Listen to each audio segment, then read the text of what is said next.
Hello and welcome to another episode of Fire Up, Wind Down. I am your host, Deborah Trapin, and I am so excited for today's episode because you are about to meet somebody who is going to change your life. And by that, I mean, we're talking to the best-selling celebrity ghostwriter, Christine Whitmarsh, today. She helps authors, speakers, and personalities share their stories, communicate their messages, and build thought leadership platforms through their books. So if you are one of those millions of people out there who keep saying, I really want to write a book, listen up. As a ghostwriter for high-profile personalities since 2001, Christine's worked with major publishing houses, including Simon & Schuster, Penguin Group USA, Morgan James Publishing, and I'm sure a variety of others. Christine's also a #1 Amazon bestselling author of the book Personal Paparazzi, Your Brand Story Told Your Way. I love the name of that. Her creative agency of professional writers and strategists has served clients worldwide since '03. So they've got a lot of experience under their belt.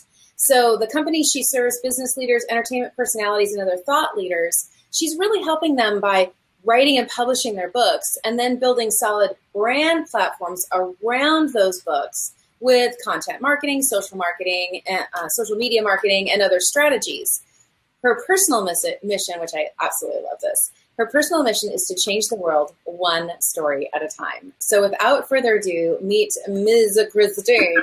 Welcome to the show, Christine. Thank you. Thanks for that awesome introduction. I think you covered it all. I love the fact that you help people get books out. Like, get it out of yourself. What do you think it is? What do you think it is that holds people back from actually writing a book? It's so many things. And I was talking about this earlier today. There's a lot of vulnerability, especially if you're going to write a really good book. And the way I define a really good book or even a great book is the one that can really make a difference in someone's life. I mean, those are the ones you talk about, what causes books to go viral, what makes books sell. I mean, sometimes you can push the boulder up the mountain all you want. But the fact is, what makes books sell is that they're so great, they're so compelling, they're so vulnerable, they're so emotional.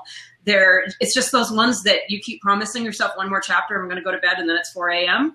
Those are the ones that are great stories where the author just doesn't hold back and they put their story and their message out there, even if it's kind of messy sometimes. Those are the ones that go viral. Those are the ones that people are like, you have to read this book. Oh my God, this book is amazing. And that's what you want. And those are the books that we take pride on creating for our clients. Those ones that just create that just emotional turbo reaction.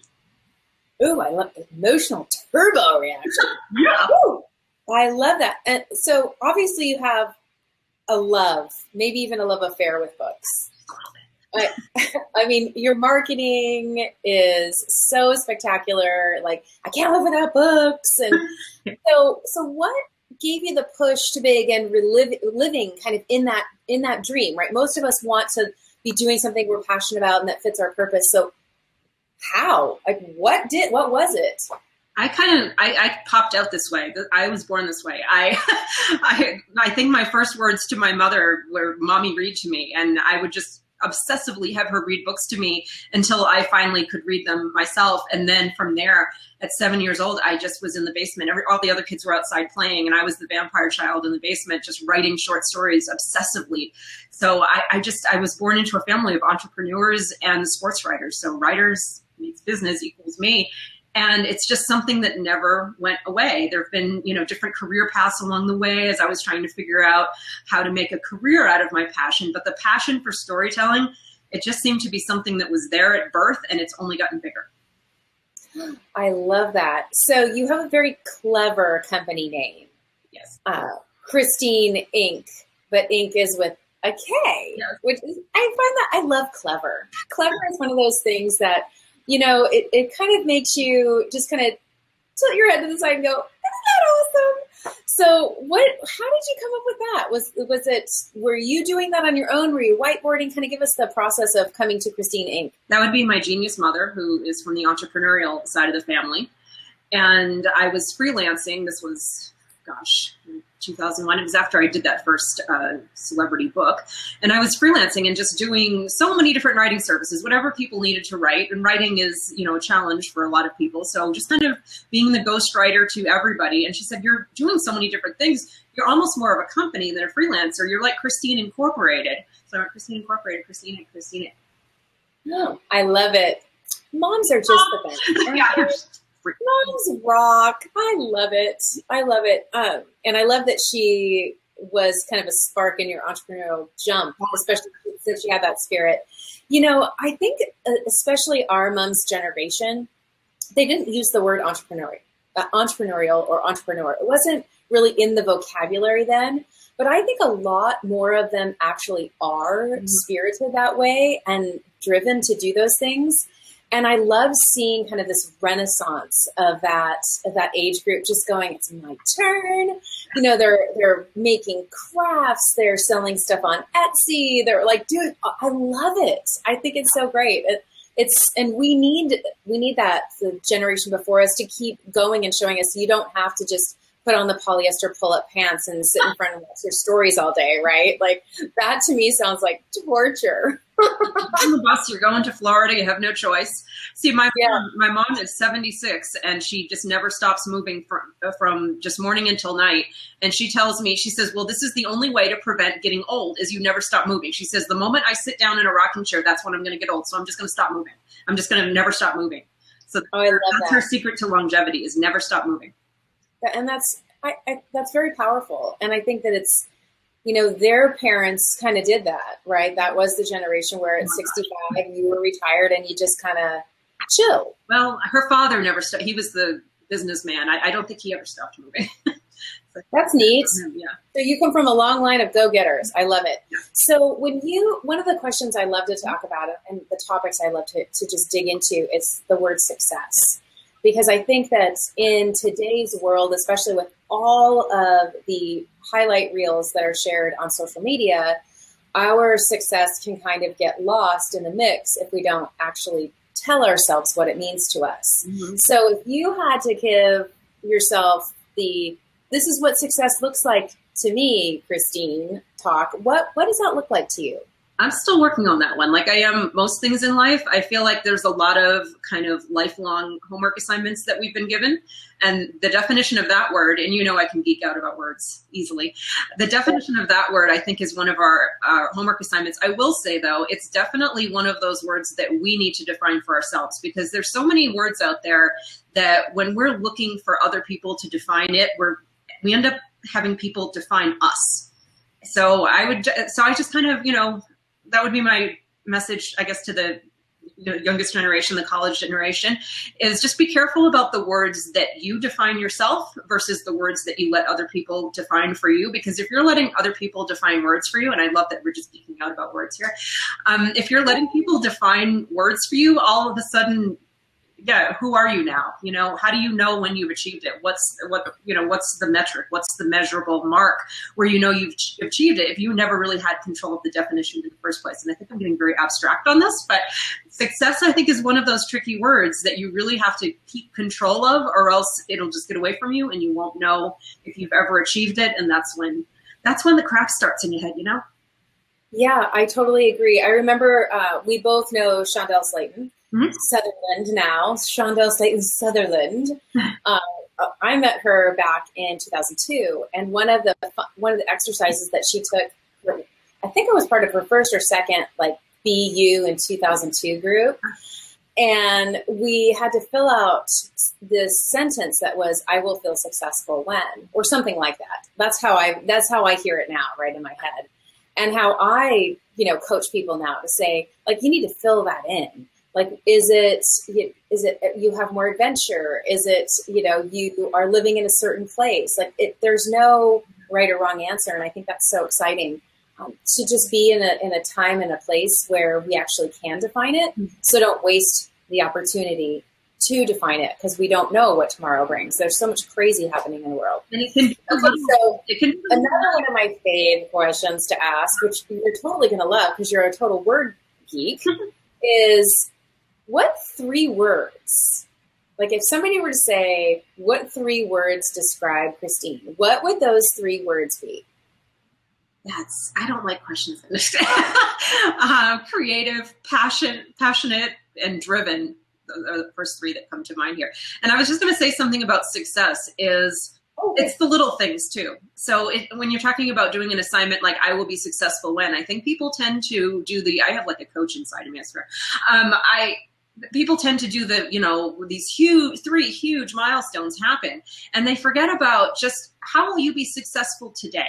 How will you know that today was a successful day? Maybe it's nice to have those big mile markers in the distance, but don't let those be your only definitions of success, or else it's really easy to get discouraged. So just little things like I'm in the process of publishing my novel now, and I got some just great reviews from my editors last night, and I just had that. I'm just like, I'm just going to have that now. I mean, it's not out yet, and there's so many steps to go, but it's very important to celebrate the little successes and not just be like, I will be successful when these 3 things happen, and wow, that's like 100 miles away. That's so true. And that's why I also think the feeling, like describing the feeling is also really important.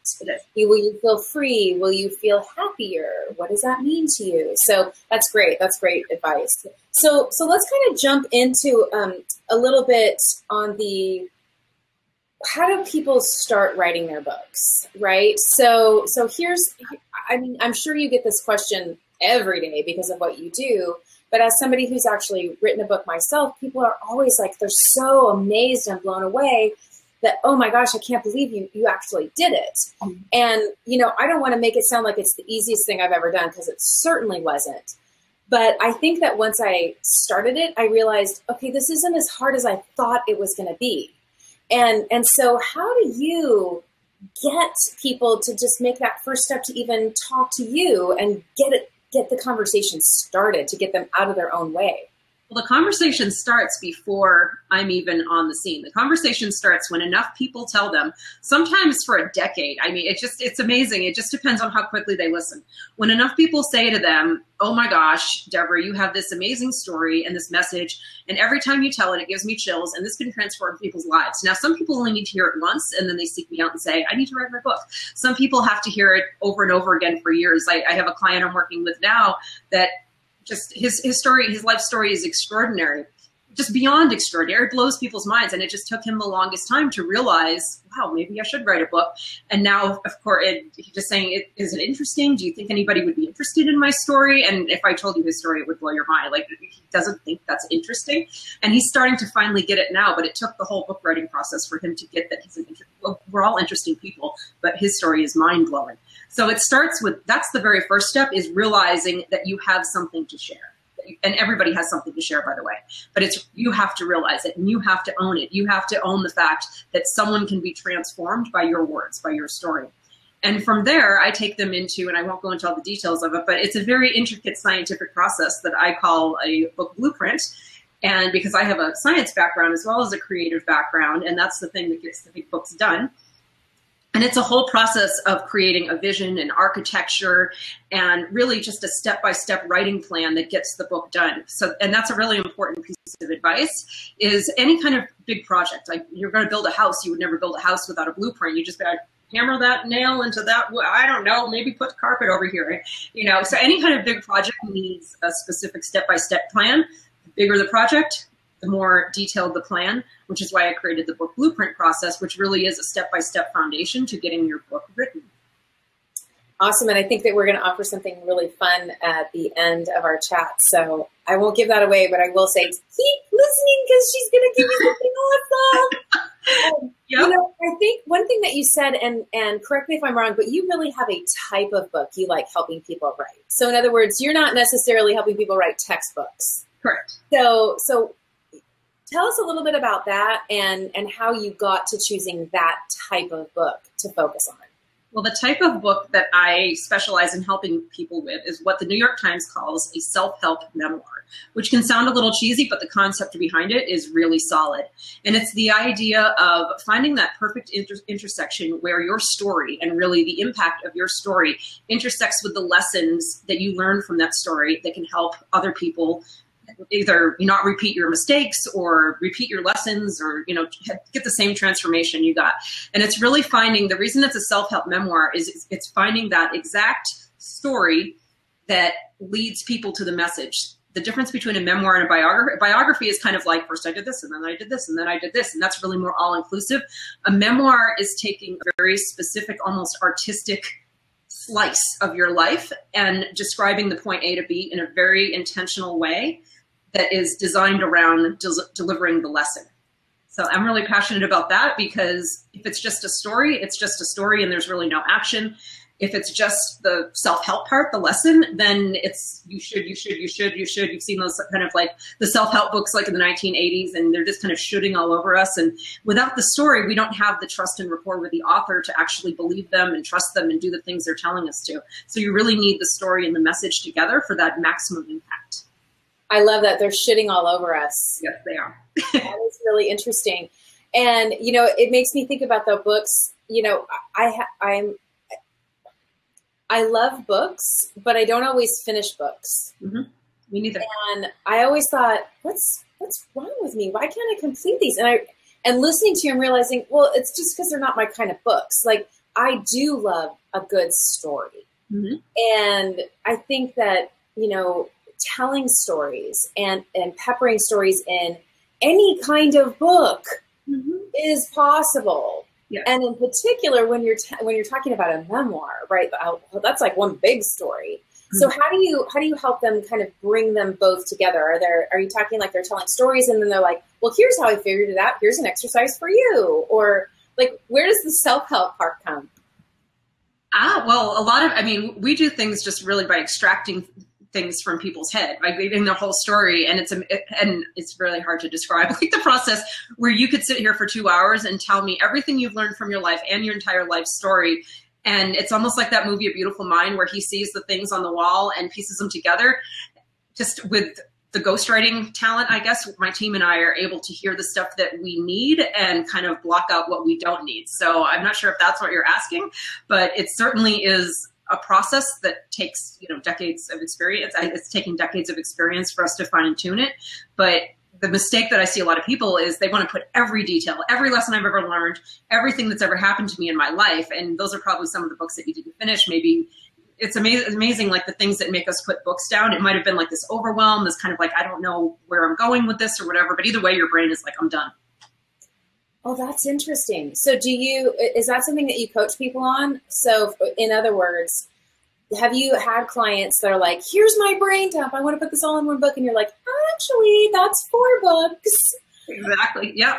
We take this out and say, and they get amazed every time, especially with our book blueprint service, where that's exactly what we do. We create that foundation by taking all that stuff from their brain and then sifting through and finding the actual book in the pile. And they always get amazed because they just feel like they're just brain dump. And then 2 weeks later, they get this thing and they're like, oh my God, that's my exact book. How did you do that? We've done it a few times. Yeah, right. Well, and I think that that's really important. I think that, when I talk to people and they're like, oh, I've got a book. I really want to write a book. I said, the first thing I say is find somebody to help you. Like, this is not a journey you should go on your own. Because even if it's the blueprint and the accountability piece, right? Somebody like you has poured your life into creating these programs and these systems for us. And there's such beauty in that. And what's even more ironic usually is that the people who want to write self-help books don't want to coach. It's like, well, you want to coach everyone else. You need to be coached in writing your book too. Like, it's the same concept. Mm-hmm. So I think it's fun that there's these elements that you can really help them uncover really what their book is meant to be about, and not just all of the things they think they want the world to know. That's a really great point, So about this time, I like to talk about what's in our glass. So I'm going to share what's in mine first, since yours is totally going to lead to way more conversation. So tomorrow is National Rosé Day. And of course, I drink wine on Wine Down Friday. Crazy. This is from one of my favorites. They actually sponsor Women on Wine as well. It's Cardis. I don't know if you've ever been out there. I don't know if you do the wine country or not. But Cardis is a fantastic Rhone house out in Lake Chelan. So they do a ton of Rhone style wines. And this is their rosé. This is the 2015 rosé. It is delicious. It's like strawberries and yumminess right on. It tastes like summer. It tastes like summer. And this is the cute little glass that I got from one of my clients, Nicole Mangina. Isn't she cute? Oh, that's funny. Oh, wow, that's fun. It is fun. Crafty people. Yeah, she's just a sass. My glass is a sass too. What can I say? So that's what's in mine now. Let's see your glass. I have some sort of, I think it's vanilla spice chai tea, which is my favorite type of tea. And I got this from my awesome assistant, Stephanie. I love this. I'm silently correcting your grammar. Yeah. So let's talk about this a little bit, because I see a lot of angst about grammar on Facebook. It can drive me crazy. I really, really do. And part of me, like your drives me a little nuts. Yes. And there drives me even more nuts.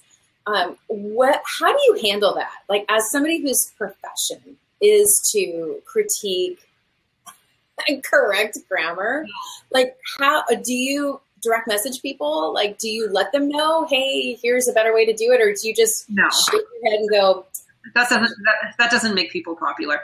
And my saving grace is that I don't actually lead with my knowledge of grammar. I don't claim to be an English professor or even a copy editor. I have brilliant editors that I work with. So I lead, as you could probably tell at this point, with storytelling and strategy, and really putting readers in someone's book and making them feel the emotions and the full impact of the life experience that my client has gone through. So that's where I lead. So I would put grammar and all that kind of, that would be like a secondary thing, which makes Facebook tolerable to me. And I would certainly never correct people's grammar, because that's not nice, because I don't want someone correcting my math. Yeah, I fall on the side of where you come from. It's like, if somebody's 45 and they're still using Y-O-U-R for you are.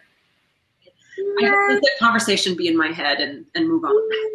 If they're a client, I certainly let them know, and it's usually in a very kind way. But yeah, I actually see people just dig in, and I just think, oh my goodness, there's so much more you could be doing with your geeky grammarness. So I appreciate your kind toleration of others' inability to properly. It would make Facebook impossible. But again, because that's my secondary skill, all the dangling participles, and I have brilliant editors that handle that. So I can just focus on the storytelling, and that isn't so pronounced for me. Good. I love it. But I do love the cup. The mug is awesome. Yeah. So how about in your world, any fun, wild nicknames or things you've picked up along the way? I've always had fun, wild nicknames. The one that came with my second celebrity client was the literary drill sergeant, because this was a client. Yeah, this is it. I take pride in that. I love being, a butt kicker. This was a client who had waited till just the 11th hour. She had a deal with a major publisher and just wasn't getting it done. I don't even think she hadn't even started it yet. And the publisher was just breathing down her neck, threatening to, take the contract back, just really make her life heck. And finally, I think it was her husband finally brought me in and said, please help my wife. And I just kind of marched in, and this was a high profile person. And I just marched into the conference room. I had a stack of spreadsheets and plans and said, this is what we're going to do. And here are your responsibilities, and here are your assignments. And you're going to do everything I say, or else this thing's not going to get done. So it was one of those, like, you're in a bad situation. You're going to do everything I say when I say it, or else this thing is only going to get worse for you. So you just better listen to me. And that it kind of stuck from there. So now whenever, because it comes from a place of love, because the fact that, everybody, should be getting their story out there to impact the lives of others. And it's a hard thing. I'll just say it, it's hard to write a book. It's not easy. It's hard to write a book, or else everybody would be writing best-selling books, which they kind of are now, but really not everybody yet. Everybody would be writing these huge, difference-making, life-changing, needle-moving books, and they're not, because it's hard. It's hard to pull together just the level of detail for that, for a book project, especially if you've never done it before. I've done it dozens of times for clients dating back 15 years, and it's still hard. So not to scare people, but it's still hard, and it takes just a lot of process and a lot of experience and knowledge. So when I'm pushing people, it comes from a place of love, saying, look, I've done this before. I know how to get you the best results. I know in your heart that you want to make a giant difference with your book. I can do that for you, but you need to listen to what I said. So it's fun. I love that. So how do you let them know that's coming? And let me give you an example. So one of the things that I find coaching people is that some of them are just looking for somebody to kind of rub their shoulders and let them know everything's going to be okay. And at one point, that's kind of people I was attracting, and I was like, what is going on? Like, that is not the kind of client I want to attract. Now, this is like 20 years ago, right? This is when I did my first roundabout with coaching. And I remember thinking, when I started this company, how am I going to combat that? So I started using Sassy and Moxie in my materials. So my branding includes Sassy and Moxie. And so it allows me to be a graceful yet truth-telling coach. So how do the people that you're working with know what to expect? How do they know that what they're getting is going to be the literary drill sergeant? I tend to introduce that terminology into the very first phone call, so that right out of the gate, because that's definitely one of the differentiators is you work with me, your book gets done. There's no chance that it won't get done. And from there, I like to say that I've mastered the DISC personality thing pretty well, and I'm pretty good at just capturing what type of personality someone is pretty quickly and being the literary drill sergeant within those parameters. An example is a coaching client we had recently, and she's a very high D, very strong, leadership type.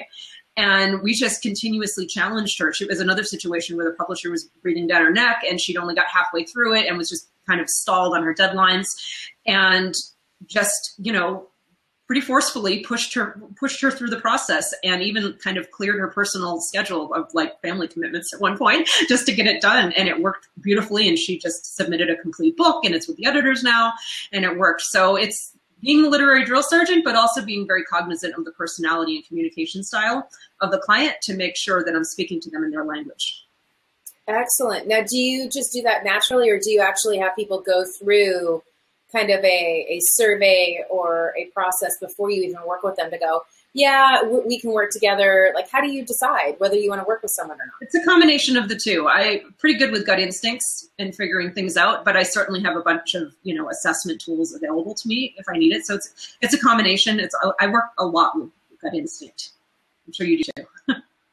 Yeah, I think that it's really important. One of the things I'm really passionate about is finding your niche and really not just identifying like who you want to serve, but going deeper into that. So you want to serve writers, but what kind of writers?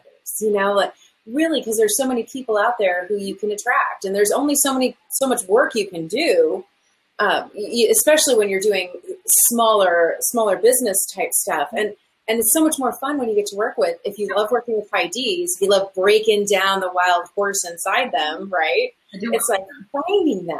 And that to me seems like a great client for you, because you're somebody who isn't afraid of a high D versus others out there. Yeah. You're like, yeah, that's me. Bring it. I would say the majority of, the biggest success stories we have, of course, are high Ds and high Is in some variation, because they really are. And this is why we get so many what I call business and entertainment celebrities, because these are people that have achieved a lot in their life and they have a lot to say. And sometimes the biggest challenge is to get them to sit down long enough to make it happen, because they have so much going on. They're jetting around the world, starting companies and businesses and angel investing and all these kind of things here. But that's the kind of challenge I really enjoy, is like the busier and more hectic and more dominant a personality style someone is, it's like, that's the sense, my little spidey sense is just like, oh, I bet they have an awesome story. Oh God, I need to hear it. Oh wait, your little what? Swaggy sense? Spidey sense. Oh, like it's sort of like, what is that? That's spidey sense. That's spidey awesome. sense. Yeah. That's great. So do you have, I'm assuming that since ghostwriter is a big part of what you do, that you don't kind of open the kimono to most of your clients, but do you have a book that you are like super duper proud of, that you were part of and are allowed to talk about, obviously? Like what kind? A lot of them. Ones that the one that's upcoming is by the gentleman I mentioned, Russell Redenbaugh, and you can look up his TED Talk, and my name will be on the cover with him on that one. So I would look for that one this fall. He has a remarkable life story. And again, those are the ones that, in terms of our ghostwriting clients, because we do so many different levels of service to help people get their books done, whether it's the blueprint or the coaching, or, full service ghostwriting is more of just, we'll take it off your plate and write it yourself. So the ghostwriting level, those are the ones that are the jet setters, the movers, shakers, and stars that are running around the world that don't have time to eat breakfast. And those are the ones where we just completely take it off their plate. But there's a whole bunch of tiers of people below that too. Yeah, I'd actually like to dig into that really quickly, just because we kind of flew right by that. But I think that's really important for people to understand, is that there's different layers. Yes. So you mentioned, so they can just buy the blueprint and get consulting with you is one. So like, is that like a DIY, would you say? The book blueprint service, there's going to be DIY versions of it, but that's a one-on-one service. That's where we extract the story and message from your head and create a blueprint just like you create for a house that says, okay, here's how you go build your house.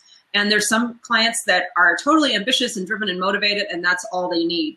The next tier above that is ones that are like, that's great, but I'm going to need you to kick my butt every week and also help me through writing obstacles and challenges that I just don't know how to handle because I'm not a professional writer. So those are some coaching tiers there. And then, of course, there's the jet setters, the movers, shakers, and stars that are just like, just write my book. I'm just going to talk and you just professionally write my book. Awesome. So is that process, would you say, where you're calling and interviewing them, basically, pulling the information out? They don't have to write a thing. You're just, you're in their ear, they're in yours, and off you go. I think that sounds so wonderful, right? So I'm assuming that that's like the premium platinum version of how you work with somebody. Yes. Because you're basically turning into their personal hand. Right? It's also like therapy, but also, but that's the professional writing, and that's the difference between, because there's some, there's other ghostwriting that I've heard out there that's more of you just talking to a tape recorder and I'll get a transcript back and I'll edit it into a manuscript. And what we do is far higher than that. I compare it to almost like, do you want to, microwave your dinner, or do you want like fresh ingredients and have a beautiful gourmet meal? Well, that's professional writing, and this is more, let me turn a transcript into a book. So just to be clear on our major difference between some of the other options out there, and that's great because they serve their niches and their clients very well. But what we do is, you have a professional writer who's done this dozens of times, who crafts the story of your life in a way that hopefully has people at 4 a.m. going crazy because they can't put your book down. Right. Well, and what I think is really important for people to understand here is that this isn't a business book. This isn't a normal self-help book like how to be happier in life or 17 ways to do this. This is you actually telling your story, which I think is where people maybe aren't thinking about actually it being their story, and how important it is that that's the book that you really invest in, right? So the books that I write based on my philosophies and my concepts and things, those aren't things to me where they deserve actually that kind of epic investment. But let me tell you, once I have that story to tell, I'll be like, Christine, because that's like, you're basically talking about your legacy, right? That's this piece of you, that's this legacy part of your story. And I think, the more I talk to you, the more I just think, wow, what a blessing you are to so many people, because without you, they wouldn't do it. And without you, people wouldn't be able to read it. Like, how cool. Do you just like high five yourself in the mirror? I don't know about that. This is when you talk about definition of success earlier, that's it. Like these moments, when a client says, I never really a client who didn't come to grips with something that happened to them decades ago in their life says to me, I didn't fully have closure on this thing that happened in my life until I told the story to you and saw how you wrote it. Clients cry routinely with us. This isn't to scare people away, but it's good crying. And people, family members of theirs, they cry. I had one client where her father, first time, and he's just like this amazing, tall statuette. He has those people that just have charisma and power. And first time I met him, he just like swept me up in his arms in this big bear hug. And he says, thank you for doing the honor of telling our family story. And I was crying, he was crying, everybody was. So it's like, that's when you're talking about legacy, you're telling stories that you've always had inside of you. You weren't sure if they were important or valuable to other people. You weren't sure how they could transform other people. But once you see them out, you get it. And it's that moment of, and those are the things that create when you talked about the brand platform. The more powerful the story, the bigger the brand platform. The more you invest into your book, the bigger the speaking platform, products, brands, media. I mean, just the bigger you make your book, the bigger the brand platform is. So there's nothing against, what you're saying, 17 tips for accountants to do that, but that's going to be in proportion to the size of your brand platform. When you share of yourself, when you open up your soul, that's how much bigger the brand platform is.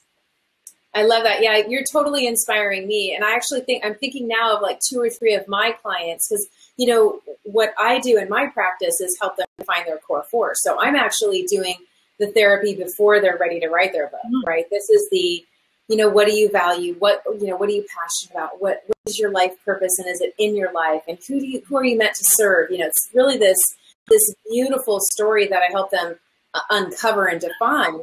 But when I'm talking about storytelling with them, to use that word very loosely with an actual author here, it's sharing them online, right? Trying to attract ideal people into their world based on what their goals are, building a business, finding new friends, whatever it is, that they can actually leverage who they are.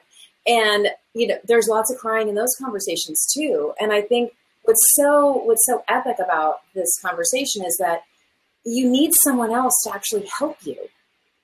And you can't do it alone. Like, you cannot go through the process of uncovering and defining who you are any more than you can go through writing the story of who you are and what you've been through and what you've learned. And, I think it's so easy to read victorious books, but I think it's also incredibly interesting to read the journey, right? Like, I do want there to be a happy ending, or at least an ending. Like, I want to know what happens. But where I get sucked into every book is the middle, right? Like the journey, the A to B to X to Y to B again. Like, that's the part where it makes me go, oh, I want to be connected to this person, right? That's what makes me not want to put the book down. I'm sure there's some fancy scientific geeky word for that, what I just said.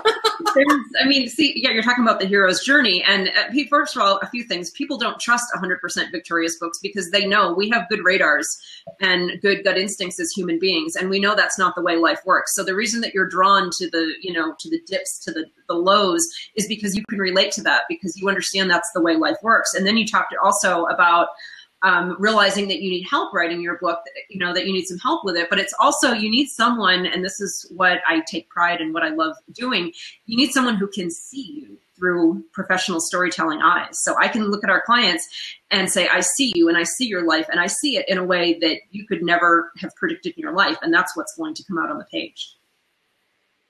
Whew. So awesome. I love this. Okay, so let's get back to you for a second. I'm going to put the light back on you. You deal with people who are dealing with fear and doubt and, self-deprecation, I'm sure, as they're going through the process. I'm not worthy of my story being told. So what inspires you to keep moving forward? Like, how do you, when you're dealing, because there's a bit of a therapist in what you do, right? So you're kind of hearing all of this stuff coming towards you. Yeah. How do you keep upbeat and moving forward? It's always upbeat to me. It's almost intuitive, where people have said I should do workshops on how to do ghostwriting. And I guess I do it in a little different way, because when people are telling me their stories, I'm there. Sometimes I can smell the smells and see the sights. It's kind of weird. So it's a little sidebar there, but I get very intuitive about it. But I love it so much, because as they're telling me the story, I'm not actually sitting there writing. I'm usually just sitting there with a headset on, just closing my eyes and just being in the scene with them. But I can already tell, like, oh, this is going to be so great when I know how to write this. I totally know how to write this chapter, and that's going to go into that one. It's just the excitement of knowing what the finished product looks like in my head. And then beyond that, the impact it's going to have on other people. I love when I get notes, like emails and messages that my book clients forward to me, that they get from their fans saying, this book changed my life. Like, I was going through this difficult time. And so when people forward me their fan mail, that makes my lifetime. That's amazing to me, when people forward me their fan mail. And then I've seen people's books, they show me, where their fans have just, marked up the margins with, tons of notes and everything like that, and sent it to them to sign. And they're like, look at this impact that it had on this person's life. She just wrote all through my book. So that's what I'm thinking about. Also, so I'm thinking about a lot of things when people are telling me their stories. I'm thinking about the writing part, but I'm also thinking of like, oh, wow, people are going to be like blown away by this. I love this. I think what's so beautiful about this and where my gifting is I'm like, you are so right in your purpose. In your tribe, you are the storyteller. And I think that it's easier to push through fear and doubt and all of those self-beliefs that make us feel like we're not going to be good enough when you are so living your purpose. Like, it is so clear. And that's what I really want people to see when they're watching this is that, when some people answer what inspires you to keep moving forward, they go on and on and on, right? Because they really haven't reached that place where they're living right in stride with their purpose. And so I think that it's really important to celebrate that for you and with you, because that's an epic achievement to actually, well, you've known your whole life, but to actually be doing it. Yeah. And to be doing it for others and with others in such a huge way that you're becoming better and just more confident every day because you're living it. So I know you've got lots of things that you do during the day, but one of the favorite Fire Up community questions that they always ask me to ask is, what's the first thing you do in the morning? Exercise. Believe it or not, I roll it. And this is an interesting thing because talk about books having an impact on you. Well, the book that made me rethink habits that just haven't stuck for me in the past has been a book called The Slight Edge. And I just was having the worst time trying to remember to exercise 3 times a week. So I've decided I need to do it 6, which sounds weird, but it's like one of those things where I just had to redo all my habits. And that was the first one. And so now I don't even think about it. I realize that's maybe other than peeing, is the very first thing that I do every day. That's fantastic. Are there other little habits that you have that you do in the morning, or do you just do, like when you're exercising, is it just exercise? And are you reading? Are you watching Netflix?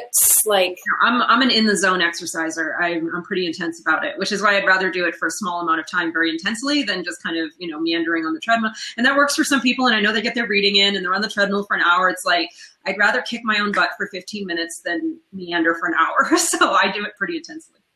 Oh, I love that. Well, I think you found you're definitely a high D. So that totally makes sense. and I think that, knowing yourself, and I think that's really great advice saying, I couldn't remember to do it 3 days a week. So I just started telling myself, okay, every day. Then I don't have to think about it. Is today my workout day? No, yep. Not every day. You can probably guess how my brain works during the day and how many thoughts and stories. I mean, we haven't even talked about my own creative writing career, which is a whole different conversation. We talked about my clients. And yeah, there have to be some things that are on, actually most things are on automatic pilot for me, or else they just won't get done. Totally. And I think as you get older, you start to realize I need to put me first. And I know in one of our pre-chats, we kind of talk about like, what's your word of the year? And I love yours. Oh. And I love how you explained it, but I'd love for you to share your word of this year. I think I said it was selfish, right? Yep. Yeah, and this is why I've gotten more done for myself this year with the exercising and finishing my very first novel that was on the 80% done level for about 3 years. So little things like that where I was putting myself last. So this year I just decided to be selfish about my own stuff, and the clients, I don't think have suffered. I think they still feel loved. I just never realized it was possible to, love the clients and love myself at the same time. Yeah, I think it's interesting. I think selfish and failure have gotten the worst rap in the English language. I think that failure is a beautiful thing. Mm-hmm. And I don't think living a failing life is necessarily great. Just like I don't think living a selfish life or living selfishly is great. But I think it's more selfish when you give everything to everyone else and you have nothing left for you or your family. And so I when I first read it, I was like, oh, selfish. What does that mean? Like, where's she going with that? Because I know she's going somewhere creative with it. And I thought, it's so good. The definition that you gave, really focusing on your healthy habits and your state of mind only allows you to serve your community better. So let's bring it around to what you're working on now for you. I love that it's like the shoemaker's shoes. Yeah. Shoemaker's children getting their shoes. Yeah, right? the cobbler's kid, or yeah. Yeah. So you're finally working on your own project, and so tell us tell us what about that. What's going on with that? Well, it's with the editors. I mean, this is something that started as a screenplay, believe it or not, in 1999. So this thing has been worked on for quite a while, and it just got sat on, and up until early this year, it was on the, it was 80% done for 3 years. And it was finally just, again, with that book, with, Changing My Habits, this idea, and this is advice that I've been giving to a lot of our authors lately too, where they're looking for some big chunk of time to finish their book. They think that this cabin in the woods that you can spend 6 months writing your novel, it doesn't exist. It doesn't. Stephen King doesn't even have that. You work it into your life. In fact, some of the most successful authors in the world are the busiest people. They don't have time. So for me, it was setting aside 10 minutes, and I'd set the little timer on my phone for 10 minutes every night, starting earlier this year. And that's how I got my novel done. Because of course, 10 minutes became a half hour some nights. Sometimes it was 10 minutes. Sometimes it was 2 hours. Sometimes it was 10 minutes. Either way, it got done. Well, and that's far less pressure to me than carving out the 6 months up at the cabin. Yeah, because I'm just going to sit there on Facebook probably, for 6 months in the cabin. Well, let's just be real. Yeah, right. And I think I fell into that category for a really long time, where it was like, oh, if I just go by myself, and mine was a cabin too, of course. On the water, though, right? I had water in my. Very romanticize the idea of being an author. And the reality is it's squeezing it into your life in a reasonable way. We tell our clients, I was just talking to a client earlier and working out her writing schedule because we just finished her blueprint. So I said, start thinking about your writing schedule. And she said, okay, I'm going to be blocking off one evening for a few hours every week. I said, that's fine. That's perfect. She goes, is that enough? Absolutely, because you're saying I'm going to block out one evening per week, so you're going to protect that time like heck. It doesn't have to be every day. It doesn't have to be, an entire Saturday. It's what you can do, but it's doing it consistently and protecting that time as your writing time. But it's in the middle of chaos. We all know that. When we're writing a book, and it's not pretty sometimes. It's not, Sex in the City where she's sitting there in the designer lingerie and the martini. And no, sometimes it's just sitting there and you haven't showered in a few days and you're wearing your Old Navy finest. And there have been times, again, I've been writing my whole life, and there have been times where I'm sitting there trying to finish a chapter for a client, and I don't know what childbirth or labor is like, but I'm sweating in my heart. I'm just like, why won't this chapter end? And it's not pretty, but it's so worth it. And it's just sticking with it, and it's process. It's having a process, having a system, having a strategy, having the commitment. But if you're sitting here thinking it's going to be pretty and lovely, well, the first time you run up against the reality of it not being pretty and lovely, you might run screaming, but just stick with it and have a system, have a writing schedule, have a strategy. Oh my gosh. Okay, so there are so many nuggets in what you just said. I especially love the flashback to Carrie in lingerie with a martini. Yeah. Because I think I think there are many people who almost like being on TV or being an actor, you think you need to look a certain way and talk a certain way and have a certain story to tell. And I just love how you just totally broke it down. Like, that's the reality. And you went through that yourself, right? You're saying I've had this book going for 3 years now. So what actually got you, besides being, selfishly protecting your time, like what is it? Were you just like, dang it, I'm doing this, or what? No, this is a total shout out to one of my best girlfriends in the world. And now this is also someone, this is a level of ambition that I've never heard of in any author, let alone any of my clients. Her name is Kelly Lucente, and she wrote her book, a regular full-size business book, in 9 days. Wow. And it was her saying to me, girlfriend, if I can do that, I am going to kick your butt until you get this novel done. I'm going to show up at your house. She just she's unrelenting as a person, which is why I love her. D personality, forget, I've never met this level of D, but she was going to show up at my house until I finished this novel. She just basically put the fear of God in me, and it was like D to D. So it challenged me. It brought my challenge up and my competitive, and I was like, okay, yeah, I'm going to do it. But it was her. Sometimes it takes, there's a lot of people that have, kicked my butt over the years. Sometimes it just takes that one person, and it's the right time, and it's the right message, and it's the fact, how can I argue with someone who wrote a book in 9 days? She's like, if I can do this, you can do that. And my logical, rational science mind is like, I got nothing. I just have to do it because I cannot argue with that. Right, right. And you know, I think that I'd like to just shine a light on it was the right time. I think that also sometimes we just have to kind of let go, the whole let go, let God concept of like, just because you think now is the time that you're supposed to do it doesn't necessarily mean now is the time. You're going to know. Sure. And so why not connect with someone like you before it's even happening and just figure out what do I need to do next? So how does anyone inside the Fire Up community connect with you? Like what's the best step for them to kind of plug into what you're offering? Maybe they're not quite ready yet. Maybe they're thinking, this totally tickles me and I really want to do it. But what do they do next? The easiest way is just go to our website, Christine-Inc, CHRISTINE dash like hyphen Inc, INK.com. And there's, a little bit more information. There's, ways to connect, sign up for our mailing list, schedule a consult with me. That's the easiest way. And then in the next few weeks, we actually have a pretty exciting transformation, but it will still live at that URL. So you'll still be able to find me no matter when you see this video at Christine-Inc.com. Okay, I'm going to drop that down here in the little chat space. Yes. Is that right? I did that right? Yahoo! I love it. So how about that little goodie that we were talking about earlier? Something. My little invention. See, I just when I say my little invention, just traditionally in the book world, you can hire an editor once your book is done, or you can hire a ghostwriter to do your book. I've invented all these other ways because I recognize that people need help beyond simply writing your book and getting an editor or the full service, just write my book for me. So one of the things I invented, as I've been talking about throughout the interview, is the book blueprint process. And that really is the step-by-step architecture of everything you need to sit there step by step and write your book versus looking at the blank white screen and hoping words appear through the martini and the lingerie and everything else. It's much easier. It's much easier, and this as a coach, it's much easier to accomplish your goals when you have a step-by-step, actionable, clear plan. And that's what the book blueprint is.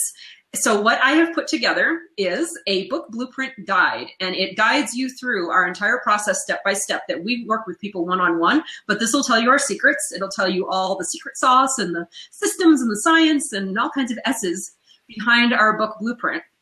And it is normally sold on our website for $27, but for all of you watching today, use the coupon code INKFRIENDS, INKFRIENDS. I can spell, and you will get the guide for free. Okay, just drop that into the little window to the side. That's perfect. Yes. And then one last thing, I got an email from you yesterday about the summer sizzle at the Ink. Yes.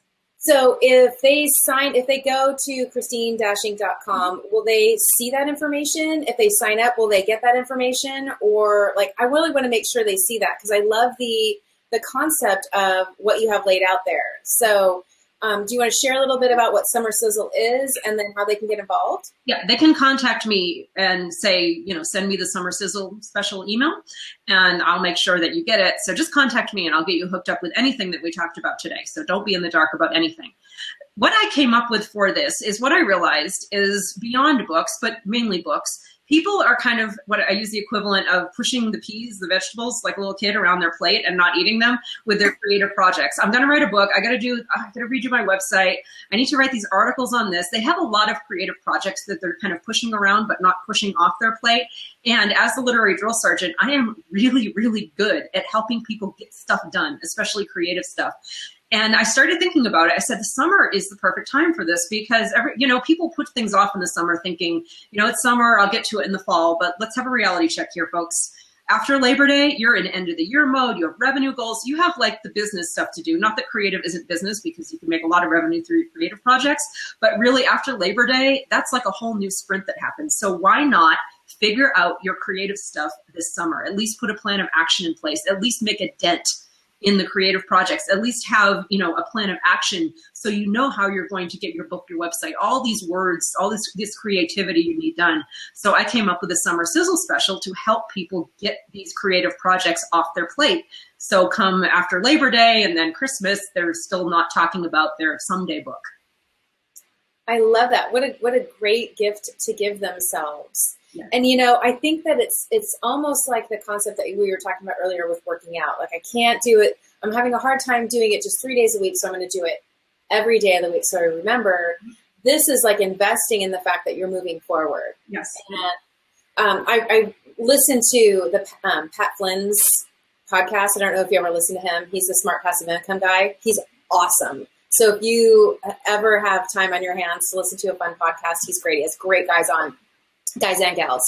And they consistently talk about the premium side of life. Like when you actually invest in something, like it feels better and it feels more worthy of your time.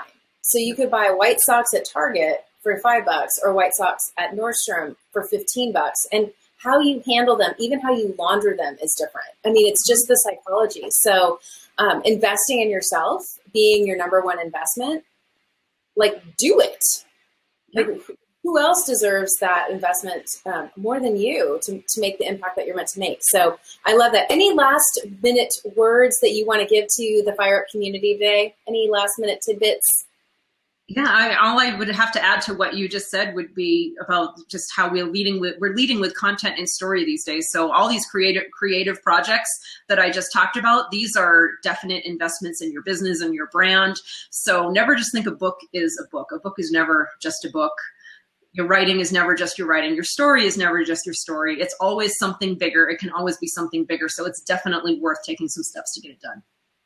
Oh, I love it. And that's a great reminder for me because sometimes I do just think it's just a book, and that's good. That's a good word. I'm going to take that. I'm going to run with it. Well, I wish you, along with the entire Fire Up community, just the most amazing, amazing, blessed launch with your new company brand, your personal brand, your personal author brand, everything launching. That's later this month, right? Next month? Everything is happening this summer. So everything is this summer. There's lots of sizzle.